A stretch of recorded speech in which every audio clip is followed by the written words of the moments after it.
सहनाववतु सहनौ भुनक्तु सह वीर्यं करवावहै तेजस्विनावधीतमस्तु मा विद्विषावहै।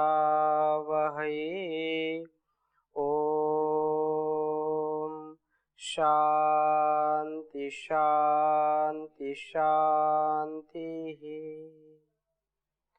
वैदिक जीवन पद्धति की इस कक्षा में आप सबका हार्दिक स्वागत है, अभिनंदन है। अष्टांग योग के माध्यम से हम ब्रह्मचर्य का जो भाग है उसको हम समझने का प्रयास कर रहे हैं और इसी क्रम में वैदिक ब्रह्मचर्य गीत अर्थात अथर्ववेद के ब्रह्मचर्य सूक्त का हम स्वाध्याय कर रहे हैं। इस क्रम में आज 7वां मंत्र हम समझने का प्रयास करेंगे। ब्रह्मचारी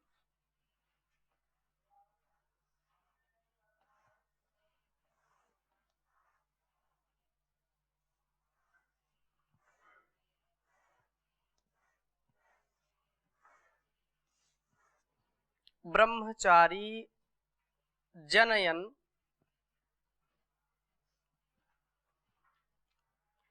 ब्रह्मापो लोकम। ब्रह्मापो लोकम प्रजापतिम।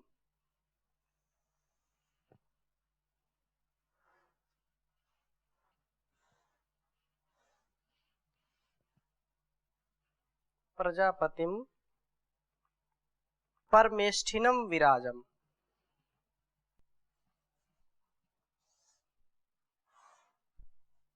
परमेष्ठिनम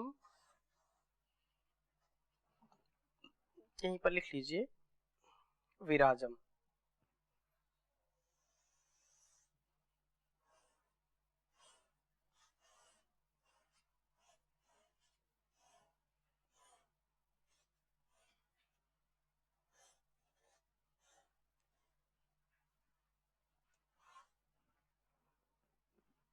और गर्भो भूत्वा अमृतस्य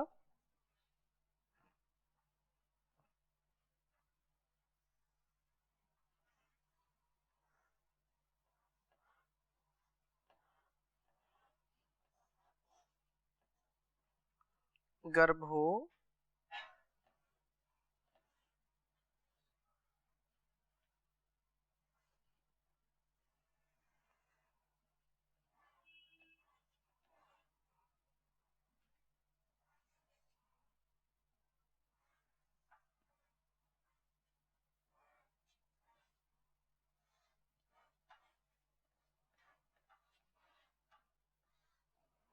गर्भो भूत्वा अमृतस्य योनाविन्द्रोह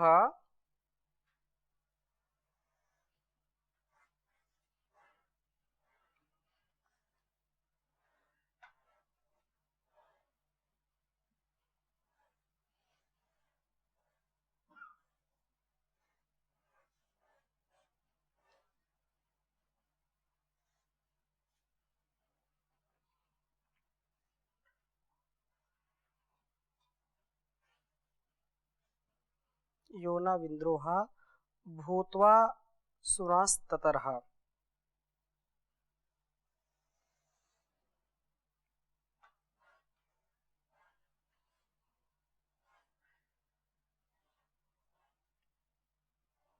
भूत्वा असुराम।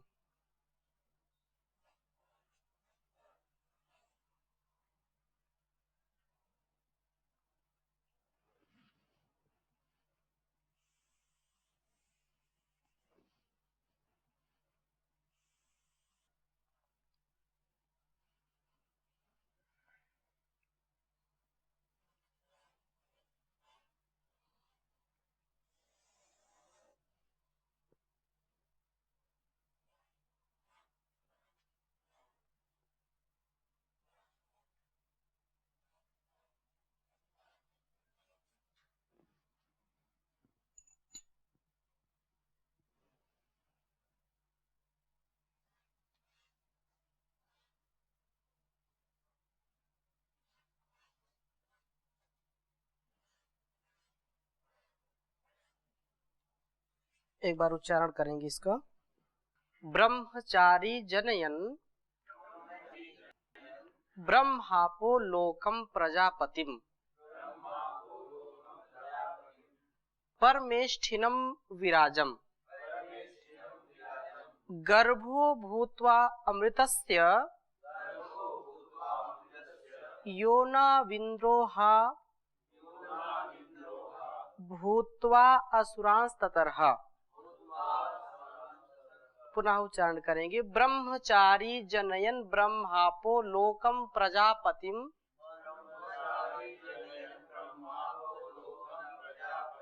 परमेष्ठिनम विराजम गर्भो भूत्वा अमृतस्य योनाविन्द्रो हा भूत्वा असुरांस्ततरः। ब्रह्मचारी के विषय में बहुत ही सुंदर बात कह रहे हैं कि जो ब्रह्मचारी असुरों का संहारक है वह इंद्र का स्वरूप है।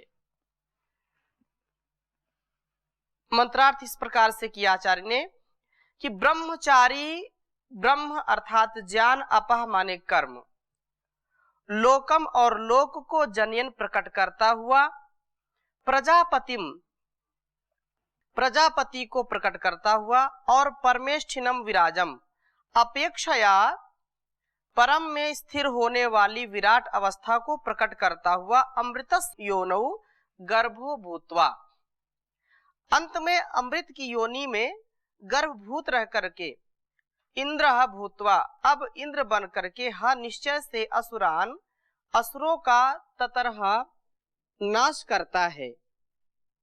कहने का आशय यह है कि असुरों का संहार करना बड़ा कठिन है। ये चाहे अंदर के शत्रु हो अथवा बाहर के शत्रु हो। शत्रु हमको तंग करते हैं, शत्रु हमारे जीवन को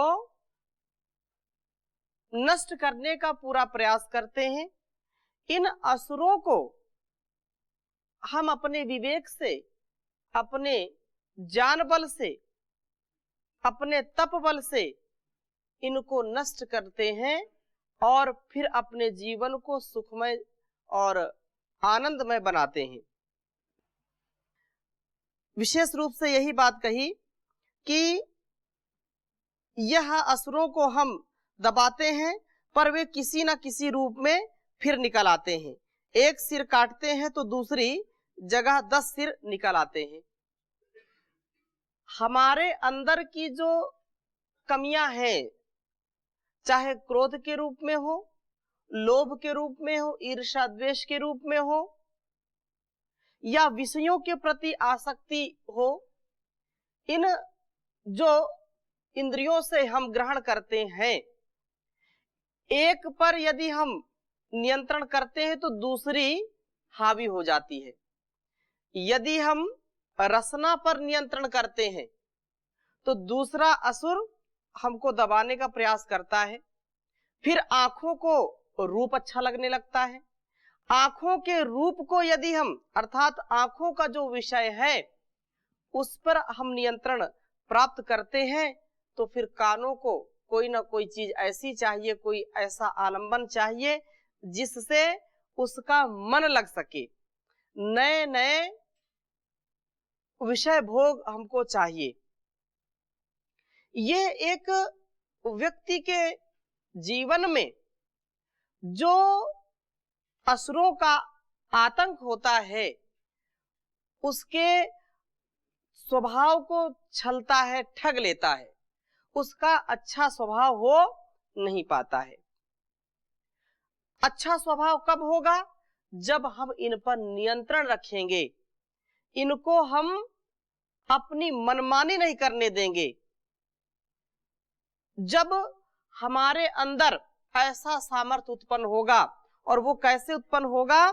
वह ब्रह्मचर्य से, विवेक से, संयम से उत्पन्न होगा।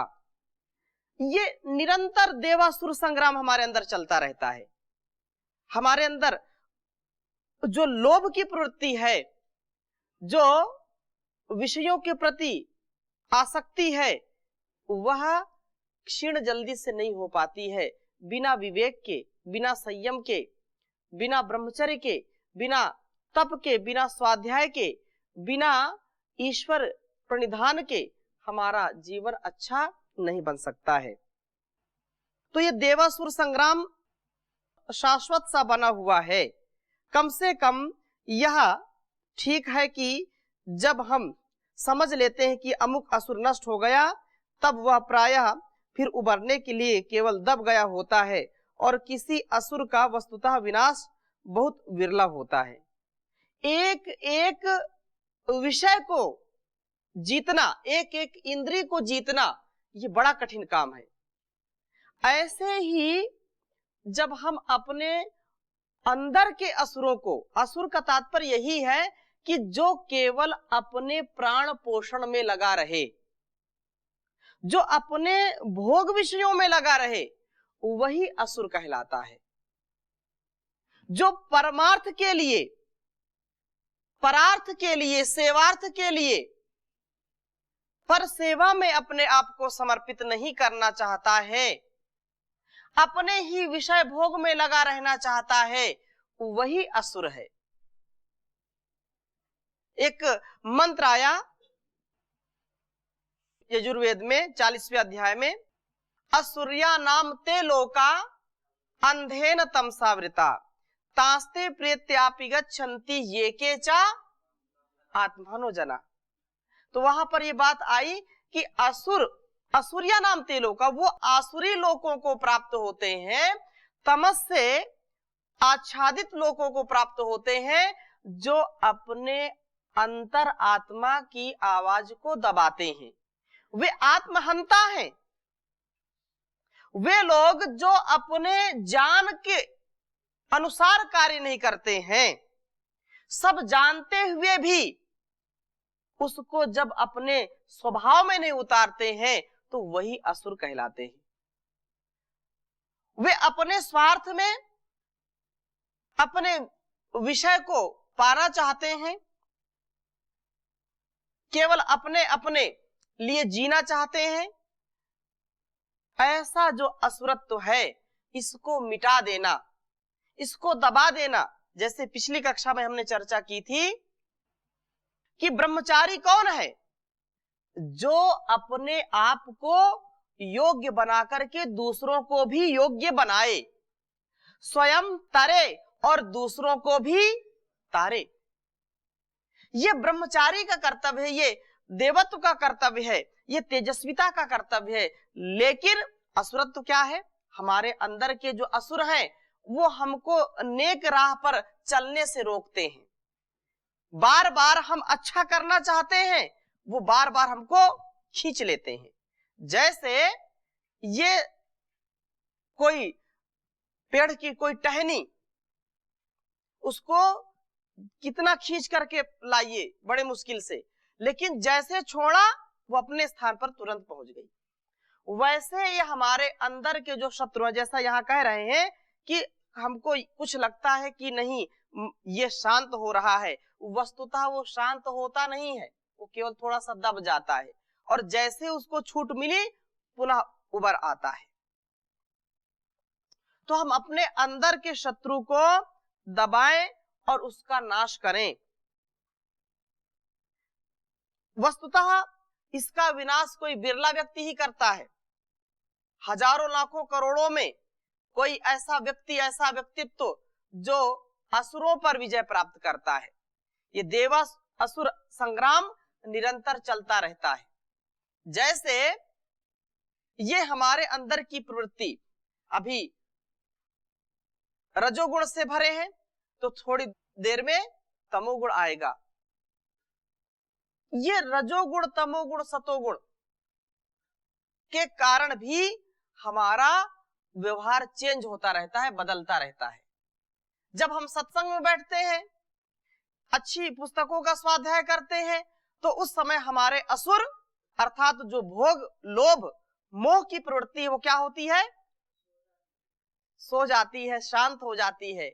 लेकिन जैसे ही उसको बाहर का आलंबन खींच लिया अपनी ओर, तो वह फिर वैसी प्रवृत्ति में आ जाता है जो उसको नरकगामी बना देता है। तो यह कौन कर सकता है? यह विरला व्यक्ति ही कर सकता है। कोई प्रश्न हो तो पूछ सकते हैं। मैं पूछ रहा था स्वामी जी कि जैसे आपने बताया कि जैसे ही जब व्यक्ति सत्संग में रहता है तो वह उसको आलम्बन मिलते रहता है। जैसे आलंबन सत्व का मिलता है, आध्यात्म का मिलता है, जो सच्चा ज्ञान है उसका आलंबन मिलता है। उस समय भोग की प्रवृत्ति नहीं होती है, उस समय इंद्रियां हमारी शांत होती हैं। यदि प्रशांत मन से उसको सुन रहे हैं तो ऐसा नहीं कि सत्संग की कक्षा में तो बैठे हैं, सत्संग में बैठे हैं, लेकिन मन कहीं दूसरी जगह टहल रहा है, तो फिर उसका लाभ नहीं मिलेगा। जी कि देवासुर संग्राम जो होता है, जी ये वेदों में बोला गया है ऐसा, तो ये क्या ये हमारे शरीर से तात्पर्य है या कोई असुर देव और अन्य है? जैसा कि यहाँ पर संकेत किया जा रहा है, हमको अपने से पहले जोड़ करके, क्योंकि ये हमारे लिए चर्चा हो रही है, ब्रह्मचारी के लिए चर्चा हो रही है, और ये सभी युवक युवतियों के लिए है, वो सभी पुरुष और नारी जाति के लिए है, जिसके अंदर, हमारे अंदर भी तो देव असुर संग्राम चलता रहता है कि नहीं। जैसे मैंने कहा, असुर कौन है? जो केवल अपने स्वार्थ में लगे रहते हैं, अपने भोग में लगे रहते हैं, अपने जो है पिपासा में अपनी तृष्णा को मिटाने में लगे रहते हैं, केवल अपना अपना ही जो देखते हैं वो असुर है। ऐसा असुर कहीं नहीं है कि उसका जो है बड़े बड़े नाखून, बड़े बड़े जो है सींग, बड़े बड़े दांत, ऐसा कोई है नहीं। हाँ, उसको एक विभत्स रूप में या उसको क्रूर रूप में दिखाते हैं चित्र के माध्यम से। हमारे अंदर असुर भी है और हमारे अंदर देव है। देव का मतलब क्या है? जो देता है वो देवता कहलाता है, जो देने वाला है और जो अपने ज्ञान से स्वयं प्रकाशित होता है, दूसरों को भी प्रकाशित करता है, वो क्या कहलाता है? वही देव कहलाता है। अब जैसे ब्रह्मचारी है, उसने अपने आप को पहले तेजस्वी बनाया, तब से जब से हर प्रकार से अपने आप को विद्या से प्रकाशित कर लिया, और उसके बाद क्या करता है? दूसरों को भी प्रकाशित करता है, दूसरों के जीवन में भी उन्नति, दूसरों के जीवन में भी प्रगति का आधान करता है। यही तो ब्रह्मचारी है। और जो असुर होता है वह केवल अपने स्वार्थ के लिए लगा रहता है। जहां भी उसको लगता है कि यहाँ मेरा स्वार्थ सिद्ध होगा, वहीं पर जाकर के गिर जाता है और दूसरों को भी परेशान करता है। हमारे अंदर यदि है तो हमको भी परेशान करेगा। जैसे ये लोभ, क्रोध, मोह, ये जीव का जो है लोलुपता, जीव की लोलुपता, ये भी तो है। जैसे डॉक्टर ने मना किया कि भाई आपको डायबिटीज है या आपको ये रोग है, इसमें ऐसी चीज नहीं खाना, लेकिन अंदर का असुर कहता खाना ही खाना है, हाँ, इसको पाना ही पाना है, चखना ही चखना है। तो वह डॉक्टर की बात को भूल जाता है। क्यों?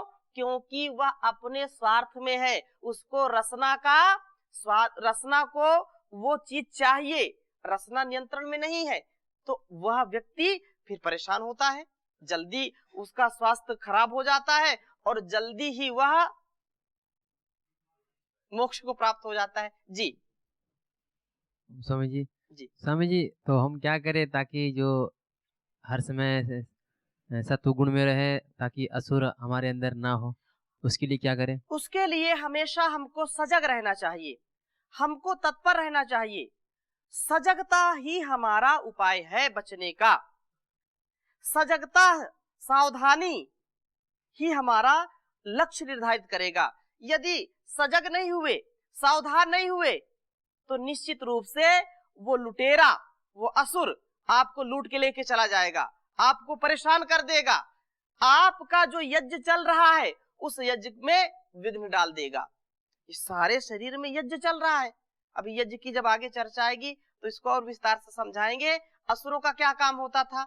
यज्ञ में विघ्न डालना, ऐसा सुनते हैं ना। तो हमारे अंदर भी और इस सृष्टि में भी क्या चल रहा है? यजन चल रहा है, यज्ञ चल रहा है निरंतर। और जो यज्ञ को नष्ट करने का प्रयास करते हैं अपने स्वार्थ में या अपनी जो है भोग प्रवृत्ति को जो है आगे बढ़ाने के लिए या भोग साधने के लिए जो ऐसा करते हैं वो असुर इस शरीर को, मन को, आत्मा को भी दूषित कर देते हैं।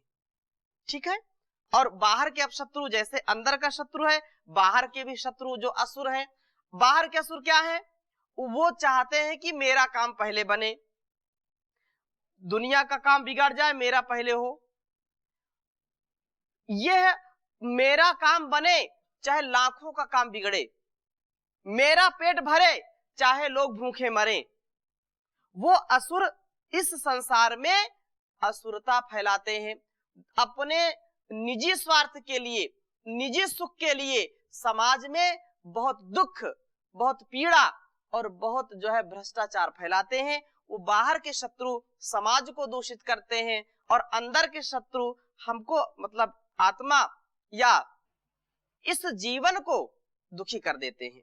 पिछले कक्षा में आपने बोला था कि सुंदर शरीर, सुंदर जीवन साथी और सुंदर धन ये हमारे साधन है और इससे माने परमात्मा जल्दी प्राप्ति होती है। अब सुंदर वाणी से तो परमात्मा की प्राप्ति माने होगी, लेकिन ये सुंदर शरीर, जीवन साथी और सुंदर धन से माने प्रचुर धन से कैसे प्राप्त होगी?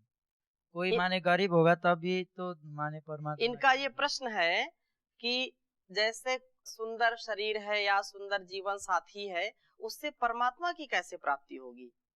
या बहुत धन है, किसी के यहाँ निर्धन है, कोई निर्धन है, तो उससे परमात्मा की कैसे प्राप्ति होगी?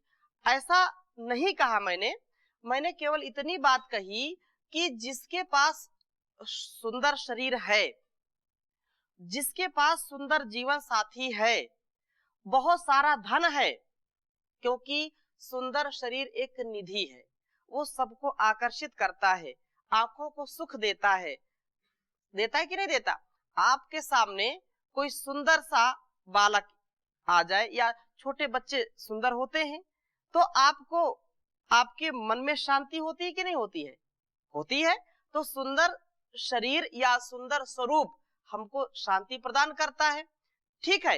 लेकिन उस सुंदर शरीर से यदि हम आसक्ति कर बैठे, उस सुंदर शरीर से हम कुछ गलत कार्य करें, ईश्वर के लिए शरीर मिला है, ईश्वर का भजन छोड़ करके हम भोग विलास में उस शरीर को नष्ट कर दें, तो क्या ईश्वर की हमको प्राप्ति होगी? या उस साधन को, अच्छा साधन मिलने पर उसका हमने सदुपयोग नहीं किया तो क्या जीवन का उद्धार होगा? जैसे बहुत अच्छी गाड़ी है, आपको एक बिल्कुल खटारा गाड़ी दे दी जाए, बहुत ही न उसमें सीट अच्छी हो, न देखने में अच्छी हो, और बिल्कुल वह ऐसा कि कहीं भी धोखा दे सकती है। एक उसमें कुछ दिन सफर कराया जाए और एक बहुत अच्छी, बिल्कुल सुंदर सी अच्छी गाड़ी दे दी जाए और उसमें कहा जाए आप सफर करिए, आपको कौन सी गाड़ी अच्छी लगेगी? स्वाभाविक सी बात है कि जो अच्छी गाड़ी होगी देखने में भी और बैठने में भी, तो वह सुख का कारण है, क्षणिक सुख होगा। लेकिन यदि अच्छी गाड़ी भी हो और वो मंजिल तक न पहुंचाने पाए तो उस गाड़ी का क्या काम? कोई काम है क्या? और इससे अच्छी वही गाड़ी ठीक है जो खटारा ही है, कम से कम मंजिल तक तो पहुंचा दिया। इतना आशय है कि सुंदर शरीर से, सुंदर जीवन साथी से हमारे अंदर कुछ क्षणिक शांति मिलती है, हमको उत्साह मिलता है और हम गंतव्य तक पहुंचने में सफल होते हैं, लेकिन अनासक्त भाव से। इतना सा आशय है। अब दूसरा प्रश्न, जो व्यक्ति कुरूप है, जो व्यक्ति धनहीन है, तो क्या उसको ईश्वर नहीं मिलेगा? मिलेगा। या उसका जीवन ठीक नहीं चल सकता? चलेगा। उसका सुंदर शरीर नहीं है लेकिन मन तो सुंदर है। सुंदर शरीर नहीं है कोई बात नहीं, जब शुद्ध मन है, विशुद्ध मन से हम जब ईश्वर का गुणगान करते हैं तो उसकी प्राप्ति होती है। हम निर्धन है कोई बात नहीं, लेकिन हृदय से तो धनवान है, हृदय से तो कंजूस नहीं है। और किसी के पास बहुत सारा धन है, बहुत सुंदर शरीर है, लेकिन उसके अंदर व्यवहार नहीं है, उसके अंदर कृतज्ञता नहीं है, उसके अंदर समर्पण नहीं है, उसके अंदर दानशीलता नहीं है, धन को सदुपयोग में नहीं लाता है, तो ऐसा व्यक्ति धन होते हुए भी कुछ नहीं कर सकता, अच्छा शरीर होते हुए भी कुछ नहीं कर सकता है। ठीक है, शरीर कुरूप है तो कोई बात नहीं, पुरुषार्थ करे, सतत लगा रहे सेवा में, परमार्थ में, तो वह एक दिन लक्ष्य को प्राप्त हो जाता है। ठीक है, तो यही बात यहाँ पर कह रहे हैं कि ये हमारे अंदर के जो शत्रु हैं और जो बाहर के शत्रु हैं, उनको दबाने का, उनको नष्ट करने का काम कौन करता है? ब्रह्मचारी करता है, असुरों का दमन करने वाला है। असुरों को यह पूरी तरह नाश कर देने की शक्ति ब्रह्मचर्य में है, ऊंचे दर्जे के ब्रह्मचर्य में है। जब ब्रह्मचारी ब्रह्मचर्य करता हुआ इंद्र अवस्था को प्राप्त हो जाता है, तो उसमें वह शक्ति आ जाती है कि वह असुरों का पूर्णतः संहार कर देता है। कहना चाहिए कि उनका बीज नाश कर देता है। इंद्र ब्रह्मचारी से मारा हुआ असुर फिर नहीं उठता है। तो आज यहीं पर इस चर्चा को समाप्त करते हैं, शेष चर्चा अगले भाग में करेंगे। ओम शांति शांति शांति।